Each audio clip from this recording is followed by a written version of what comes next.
chiamo Jean-Michel Pieri, ho 13 anni, sono in un collegio di Luciana in quinta e il mio paese è Pedra Serena.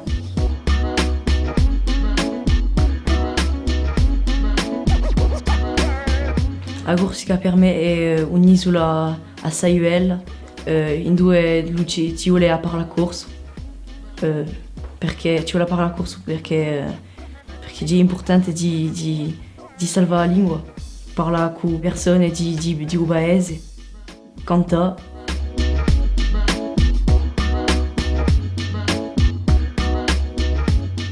Il più bello che ricordo per me è le vacanze al paese, le cittadine, con gli amici, le serate, cantiamo tutti insieme con le persone di un paese.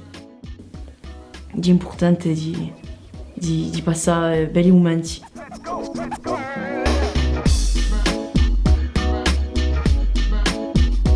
Di un paese, perché posso respirare, mi sento bene, sto con gli amici, faccio risa, canto, gioco di chitarra, parlo con le persone, bevo assai gente e mi face piacere.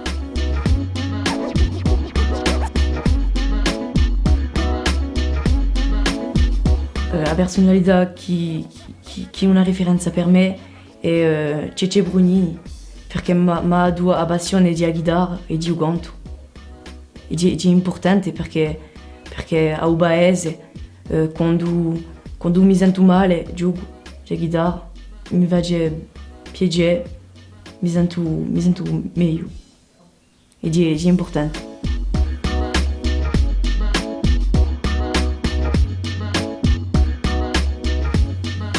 Penso più tardi, penso sta qui per fare studi. Penso sta qui.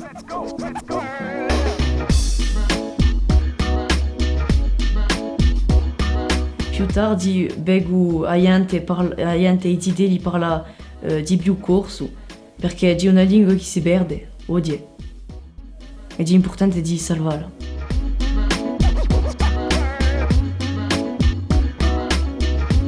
La Corsica in una parola è tradizionale.